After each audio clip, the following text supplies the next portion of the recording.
Daniel sat alone in the small rented unit he had found on the alien colony of Vera. The city outside was full of tall towers made of glass-like stone, glowing with soft blue lights. It was beautiful, but to Daniel it often felt cold and far away. He was the only human here, surrounded by the Zyrathians, a species elegant and proud. They looked at him with curiosity, sometimes even with pity. To them, humans were fragile, short-lived, soft-bodied, and unremarkable. His landlady, Liara, was one of these Zyrathians. She was tall, graceful, with skin like pale silver and eyes that glowed faintly in the dark. At first, she had treated him with polite distance, as if renting a room to a human was an act of charity. Daniel did not complain. He kept mostly to himself, paying his rent on time, speaking only when necessary. But every night, when the city grew quiet, Daniel felt the weight of distance, not only the distance of light years from Earth, but also the distance from the people he loved. His family, his friends, even the little dog that used to wait for him after work. Everyone was gone, left behind on a planet he might never see again. The silence of the alien city made it worse. He wanted to talk, to laugh, to feel close to someone again. But he did not know how to reach across the invisible wall between himself and Liara. She was kind enough, but she looked at him like one looks at a passing shadow. Sometimes he caught her studying him. She noticed the way he always carried a small chest, locked with metal latches. It was old, human-made, and out of place in this alien world. She wondered what was inside. At first she thought it might be a weapon, something dangerous. Humans, after all, were often seen as unpredictable. But Daniel never spoke of it, never opened it where anyone could see. Liara's curiosity grew stronger each day. To her, humans were strange. They were not the strongest, not the fastest, not the smartest. And yet, history told that they had survived countless hardships. She wondered what gave them that strength. One evening, when Daniel left for the marketplace, Liara's curiosity overcame her restraint. She stepped quietly into his room. Her long fingers touched the chest. It was warm, humming faintly. She hesitated, then pressed the latch. To her surprise, it opened. Inside was not a gun, not a blade, not any weapon of war. It was something else entirely. A data core, glowing with soft amber light. When she touched it, images and voices filled the air. She saw battles where humans had stood against stronger enemies. She saw history filled with loss, but also resilience. She heard speeches that carried hope across centuries. She saw humans helping each other, even in the darkest times. And suddenly, she felt something stir inside her. This was the weapon. It was not made of steel or plasma. It was the human heart, the will to endure, to hope, to rise again when everything was lost. Liara stepped back, shaken. She could not unsee what she had seen. She felt distant from Daniel before, as if he were a fragile creature surviving in her world. But now she realized she had been wrong. Humans were not fragile. They carried something invisible, something powerful. When Daniel returned, he saw her standing by the chest. For a moment, silence stretched between them. He did not shout, did not scold. Instead, he sighed softly. "You opened it," he said. Liara lowered her gaze. I had to know." "What is it, Daniel? Why do you keep this?" He looked at the core, then back at her. His eyes were tired but steady. "Because it reminds me I'm not as alone as I feel. When you're far from everyone you care about, when you think no one understands. This helps me remember what it means to be human. It's not a weapon you can hold in your hand. It's something inside us. Hope.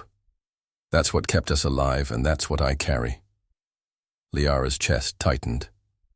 She had lived among her own people all her life, never once questioning their view of humanity.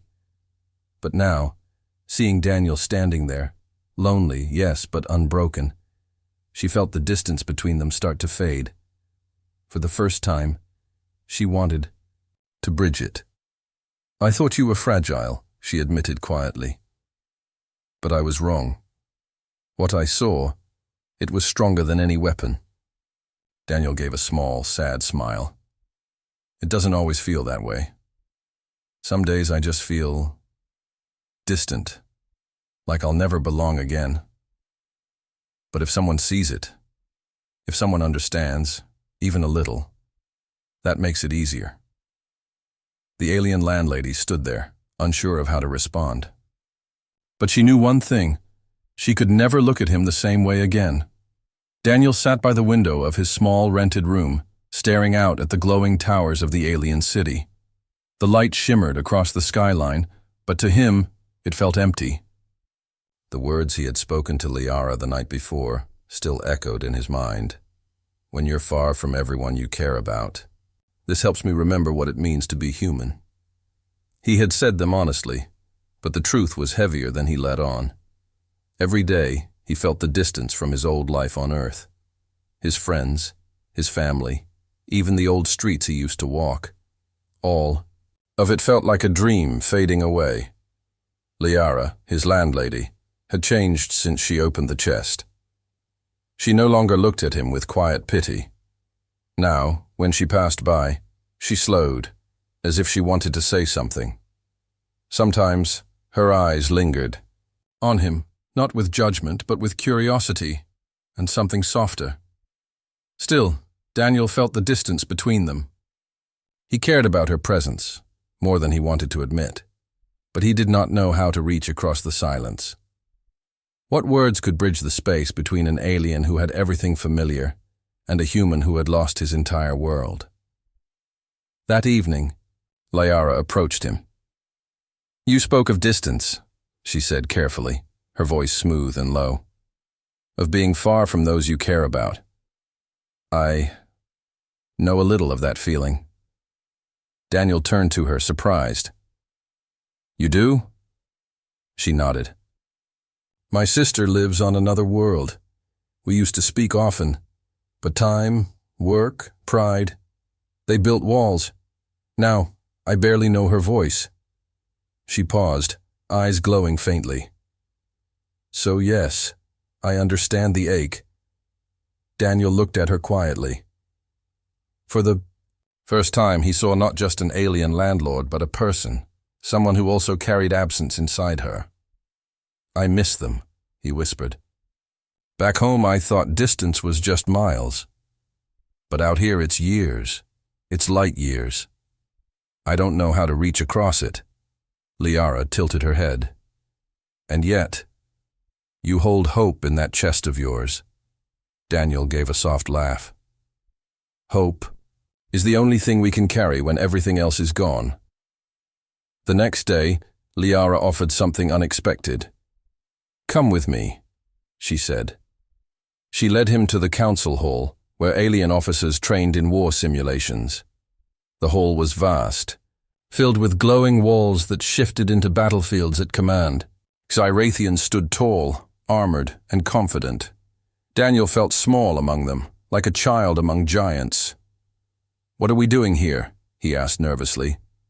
Liara answered with calm certainty. "You told me your weapon is hope, strategy, the human mind. Show them." Daniel froze. "What? You said you feel distant, alone. Then let them see who you are." "Let me see." The aliens laughed when they saw him step forward. "A human? Against us?" One scoffed. "He won't last a breath." Daniel swallowed hard. His chest ached with fear, but inside that fear was something else, a memory of home. His father's voice teaching him chess, his mother telling him to never give up. His friends cheering him in a game they were losing until they turned it around. He nodded slowly. "Start the simulation." The battlefield came alive with holographic terrain, mountains, rivers, burning skies. The Zarathian officers charged, with glowing blades and plasma rifles. Daniel had nothing but his wits. He moved quickly, setting traps with the environment. He tricked them into chasing him into narrow canyons where their size worked against them. He led them into ambushes, forcing them to fight each other by mistake. He distracted them with noise, then vanished into shadows. Minutes turned into hours. The laughter faded. The officers grew frustrated. One by one, they fell to his strategies. When the simulation ended, Daniel stood alone on the battlefield. He was bruised, breathing hard, but still standing. The room was silent. Liara's eyes glowed brighter than ever. She whispered, almost to herself, "So this is humanity's hidden weapon." Daniel shook his head, smiling sadly. "No, it's not just winning. It's refusing to stop trying, even when we're alone, even when we're far from home." That night, back in his room, Daniel sat again by the window. Liara brought him a cup of warm tea, something fragrant from her world. She placed it beside him without a word, then stood quietly. He looked up at her. "Why are you being so kind?" Liara hesitated, then answered softly, "Because I can't unsee what I saw. You remind me. That distance does not have to mean the end. Hope can bridge it." For the first time since arriving on Vera, Daniel felt something shift inside him. The loneliness did not vanish, but it grew lighter, as if someone else now carried a piece of it with him. He thought of Earth, of his family, of the people he longed to reconnect with. Maybe he didn't know how yet. Maybe it would take years. But if he held on to hope, if he showed others what it meant to be human, then perhaps the distance could one day be crossed. And Liara, his alien landlady, was proof of that. She had seen his hidden weapon, and she could never forget it. The days after the simulation felt different. Daniel walked through the alien streets and noticed fewer mocking stares. Some Zarathians still whispered behind his back, but others now looked at him with quiet respect. A few even nodded to him. It was small, but to Daniel, it was strange. For the first time since arriving on this world, he felt noticed, not as a weak outsider, but as something more. Yet inside, the ache of distance remained. Every night when he closed his eyes, he saw the faces of the people he loved back on Earth. His parents, his younger brother, the friends who had laughed with him until sunrise. He remembered the small things, the smell of his home, the sound of familiar music, the warmth of voices that truly knew him. Here, among towers of glass and alien skies, those memories felt painfully far. Liara, his landlady, seemed to sense this. She often lingered near him now. Sometimes she asked questions about Earth. Other times she simply shared silence, as though sitting near him was enough. But Daniel could feel that invisible wall still standing between them. She was curious, even sympathetic, but she wasn't his people, and that was the hardest part. One evening, Liara found him sitting on the rooftop of the building. His chest was beside him, glowing faintly in the dark. "You look far away again," she said softly. Daniel gave a tired smile. "I am far away. I'm millions of miles from home, and no matter what I do here, it feels like I can never go back." Liara sat beside him, her tall frame casting a shadow across the rooftop. "Do you wish to return?" "Of course," Daniel whispered. "But it's not just about going back. It's about reconnecting, talking to them again, telling them I'm still here. But I don't even know if they're still waiting, or if they've moved on." He pressed his hand against the chest. "This reminds me of who we are, but it doesn't bring me closer to them. Not really." Liara looked at him quietly, her silver eyes filled with thought. Then she said, "Distance does not always mean the end. You told me humans carry hope. So why stop carrying it now? Daniel turned to her. Because I don't know how. I don't know what step to take. It feels like shouting into an endless sky. Her words were gentle, but firm. Then shout. If hope is your weapon, use it. Even if no one answers. The next day, Daniel tried something he had avoided for months.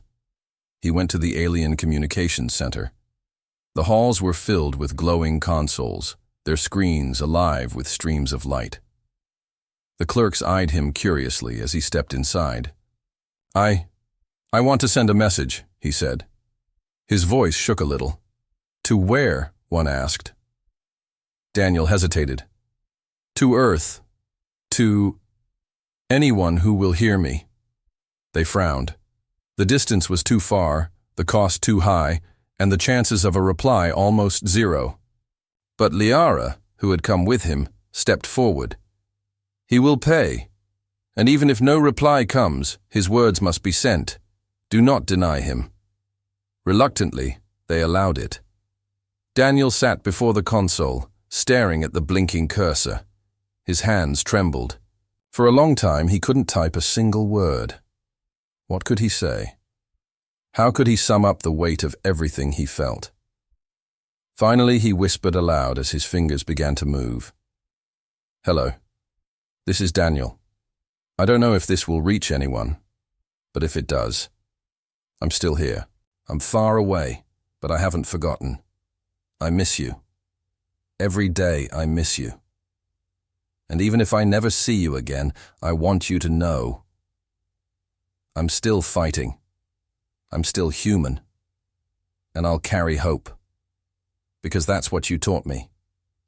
When he finished, his throat ached. His eyes burned, but he pressed send. The message disappeared into the endless network of stars. That night he felt lighter. He didn't know if his words would ever reach Earth. He didn't know if anyone he loved would ever hear them. But he had tried. He had used the only weapon he had, hope. Liara found him sitting by the window, the faintest smile on his face. You look different, she said. I feel different, he admitted. Still distant, still far, but not silent anymore. Liara's expression softened. Then perhaps that is what matters. Not whether they hear you, but that you keep speaking, that you keep hoping. Daniel looked at her for a long moment. For the first time, the wall between them felt thinner. She wasn't from his world, but she had listened. She had stood beside him, and that mattered too. Days passed. Daniel kept sending messages, sometimes long, sometimes short, sometimes just a memory, or a story, or a simple, I miss you. He didn't know if anyone would ever reply. But each time, the act itself reminded him he was still connected, even across light years. And slowly, Liara began to change too.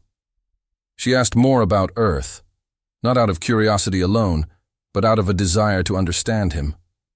She told him stories of her sister, of her own regrets and hopes. In their shared conversations, Daniel felt something unexpected. A bridge was forming, not to Earth, but here, now, with her. It didn't erase the distance from those he loved, but it gave him strength to keep waiting, to keep hoping. One evening, Liara looked at him and said, I cannot unsee what I saw in that chest, but more than that, I cannot unsee what I see in you. The way you carry your sadness, but also your hope. That is your hidden weapon. Daniel looked at her, quiet but steady. And maybe one day, it will carry me home. The night was quiet. Daniel sat alone in his room, staring at the faint glow of the chest. He thought of the messages he had sent into the endless sky. Maybe they would never reach Earth. Maybe they would drift forever, unheard. But still, he sent them, even if no. One answered, even if no one remembered. At least he was trying. It was his way of keeping the bond alive, even across light years. Yet the sadness still clung to him. No message could replace the sound of his mother's laugh or the comfort of his father's words. He felt distant, not just from home, but from everyone around him. Liara noticed.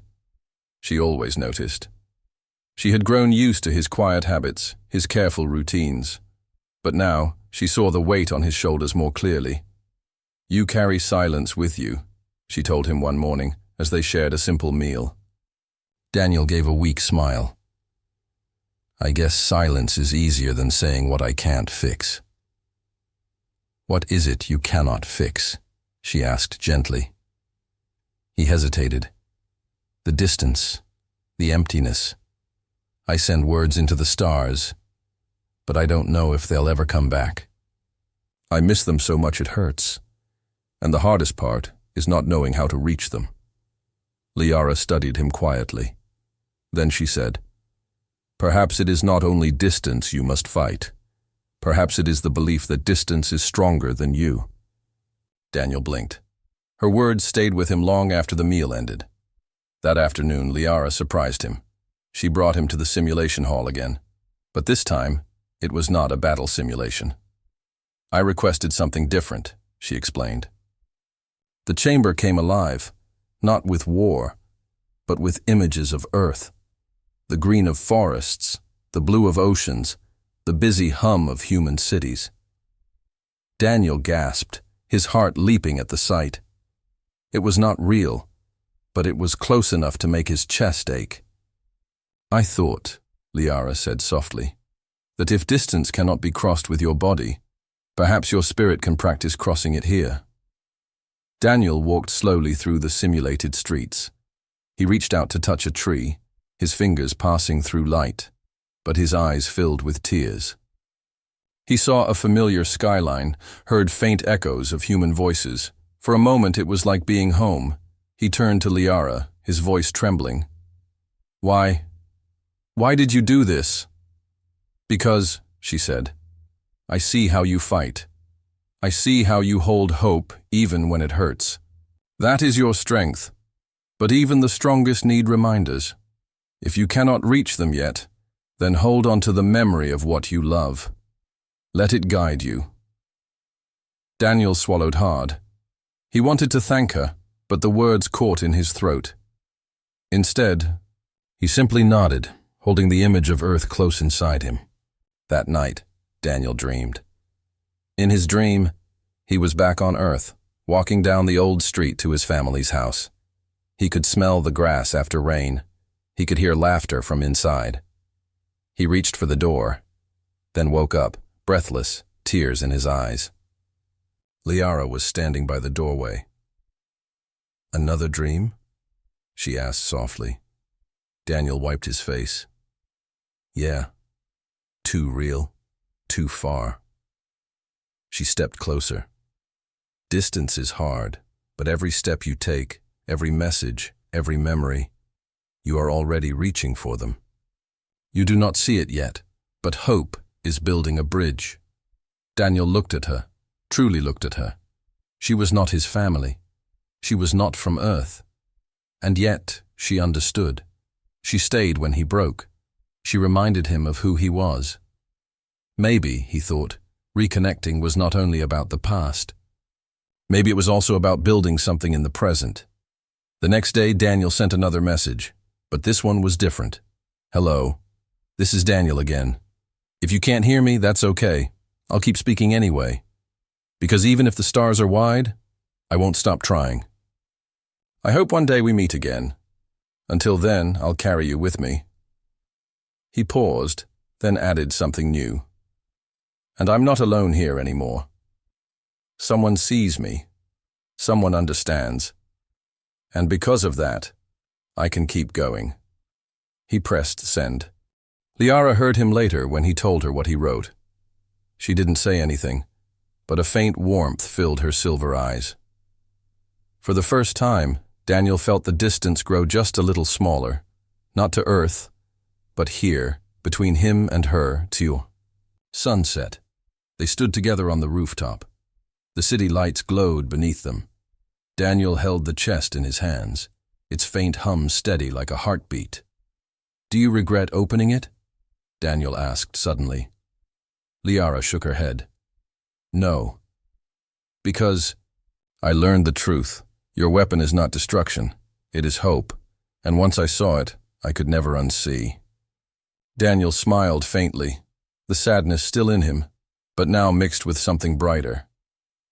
"Maybe that's enough. Maybe that's what will bring me home one day." The days after the Earth simulation were quiet. Daniel kept sending messages whenever he could. He didn't always have much to say, sometimes only a sentence or two, but it mattered to him. "I miss you. I'm still here. I'm trying to stay strong." Each message was like a stone thrown into an endless ocean.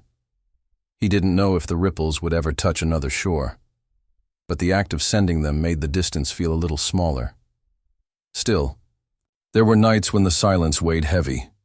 No replies came, no voices returned to him. And in those moments he wondered if he was only speaking to the stars. Liara noticed the quiet sadness in his eyes. She saw the way he carried hope, but also the pain that came with it. She wanted to say something, to comfort him, but she didn't know the right words. Instead, she stayed near him, sometimes sitting in silence, sometimes asking him about Earth. "What was your favorite place?" she asked one evening. Daniel thought for a moment. "There was a little park near my home. Not big, not special.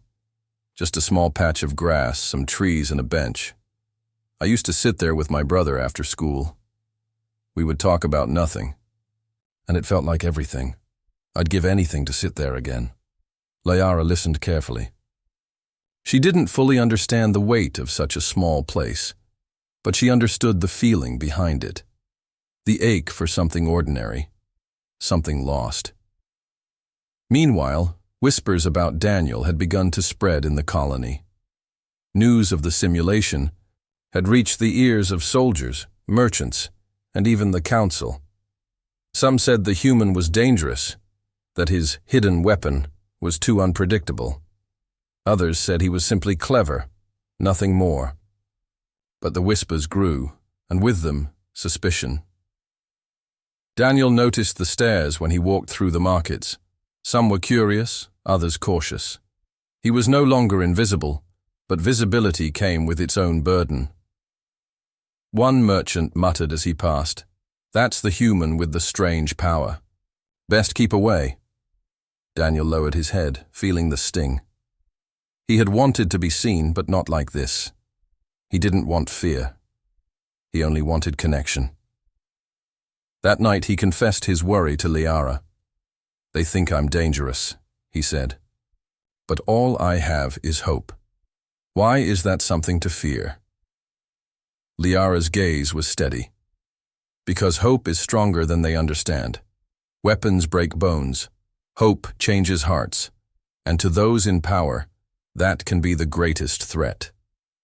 Daniel sighed. "But I don't want to be a threat. I just want to reach the people I care about." "Then keep doing that," Liara replied. "Let them think what they will. The truth is not in their whispers. The truth is in what you choose to carry." Days passed. Daniel continued to send his messages. The sadness was still there, like a shadow, but he refused to let it crush him. Each time he sent a message, he imagined his family hearing his words. He pictured his brother smiling, his parents proud. Even if they never heard, the picture gave him strength. One evening, as he finished recording, Liara asked, "What do you hope they feel if they ever hear you?" Daniel thought carefully. "I hope they feel less alone. That's what I want most. To remind them I'm still with them, even across the stars." Liara's silver eyes softened. "And in that, you remind yourself too." But the rumors would not rest. One day, 2 Zerathian officers came to speak with Daniel. They stood tall and imposing, their armor gleaming. "We have heard of your ability," one said. "Your so-called weapon. Some are concerned. What exactly do you carry in that chest? Daniel hesitated, then opened it slowly. The warm glow filled the room. Images of Earth, of human struggle and survival, flickered in the air. The officers frowned, confused. "This is no weapon," one muttered. Daniel shook his head. "You're wrong. It's the greatest weapon we have. Not to destroy, but to endure. To hope. That's how we survive, even when we are far apart, even when we lose everything."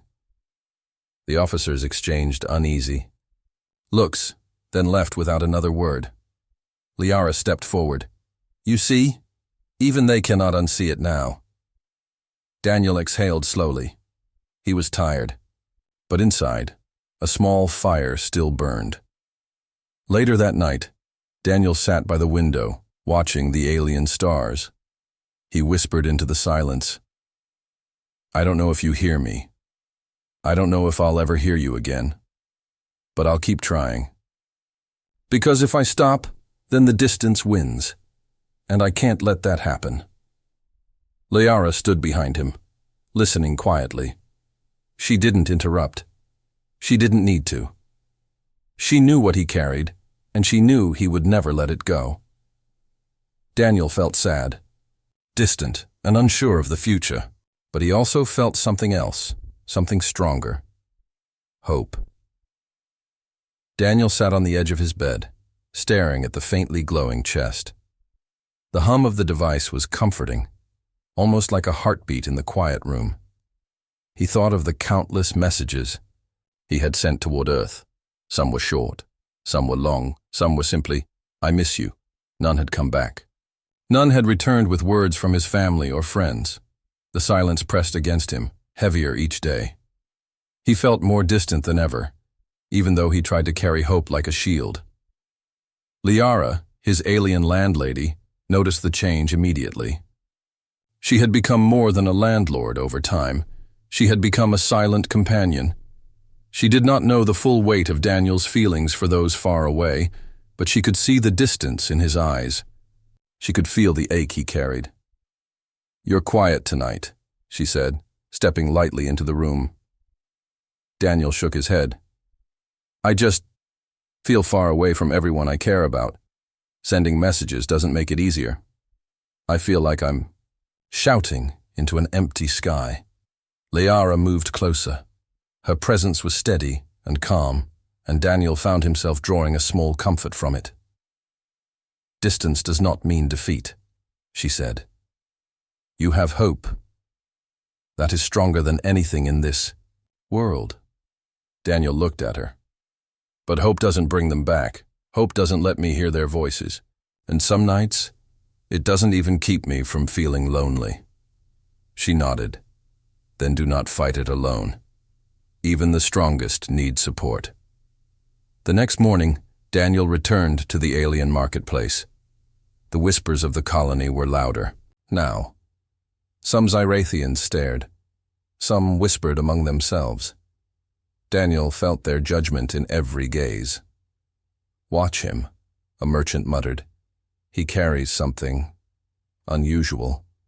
Daniel lowered his head. He did not want confrontation, but he could not hide the glow of his chest, nor could he hide the resolve in his heart. Liara followed him quietly. She knew how difficult this was for him. "You do not have to explain yourself," she said softly. "You are human. Your strength is not in their eyes, but in your heart." Daniel's chest lifted slightly. Her words reminded him that his HFY spirit, the human will to endure, to hope, to carry on despite impossibility, was his true weapon. That evening, he returned to the rooftop. He opened the chest and stared at its glow. Images of Earth, of the people he loved, filled the room in soft light. "I don't know if they'll ever hear me," he whispered. "I don't know if I'll ever see them again, and it hurts so much. But I have to try. I have to reach them somehow." Liara stood. Beside him, her presence reassuring. "Then do it," she said. "Even if the universe is vast, even if your words are lost, do it anyway." That is the essence of your strength. Daniel nodded slowly. He typed another message. I am still here. I am still trying. I do not know if my words will reach you, but I hope they do. I miss you. I carry you in my heart every day. He hesitated, then added a final sentence. And I will never stop hoping. That is my weapon. He pressed send, and the message vanished into the stars. Days later, the colony began to take notice. Some aliens came to observe Daniel from a distance. They were curious, unsure how a human could inspire both fear and admiration at the same time. Liara warned him not to be afraid. They do not understand, but you do not need their approval. You only need to keep carrying hope. Daniel nodded. He had learned that night after night, the act of sending messages, of holding on to memories, of refusing to give up, was what defined him. This was humanity's strength, not speed, not strength, not weapons, but perseverance. Even in sadness, he could stand tall. That night, as he sat by the glowing chest, Liara asked quietly, "Do you think they can hear you?" Daniel looked at her, tired but unwavering. "I don't know. I may never know. But if I stop speaking, if I stop hoping, then they will never hear me. And I can't let that happen. Distance may be vast, but hope is stronger." Liara's eyes softened. "Then I see your weapon more clearly than ever. It is not in the chest, nor in the messages. It is in you, and I cannot unsee it." Daniel smiled faintly. For a moment, the loneliness seemed to lift. Not completely, but enough that he could breathe easier. Even as the rumors spread, even as some aliens whispered fearfully about the human with a strange weapon, Daniel did not falter. He continued his routine, sending messages, practicing patience, and holding hope tightly. Each act reinforced his strength. Each act reminded him that human perseverance could withstand the weight of distance and the silence of the stars. He began to imagine a day when he would hear a reply. When the faces he missed would appear before him again. The distance was still there, vast and unyielding. But hope, his hidden weapon, gave him courage. One evening, Liara came to him with a rare smile. "You have inspired many," she said. "Some fear your weapon, yes, but some admire it too. They cannot unsee it now." Daniel shook his head gently. "I never wanted anyone to see it. I only wanted to reach them, the people I love." Liara placed a hand on his shoulder. "And you do. Even if they are far away, even if they cannot answer yet, the fact that you carry them in your heart and still try is enough to cross any distance in time." Daniel looked at her, realizing something important. Distance did not mean defeat. Sadness did not mean surrender. Hope was stronger than both, and he had it in abundance. Even alone, even far away, he was not powerless.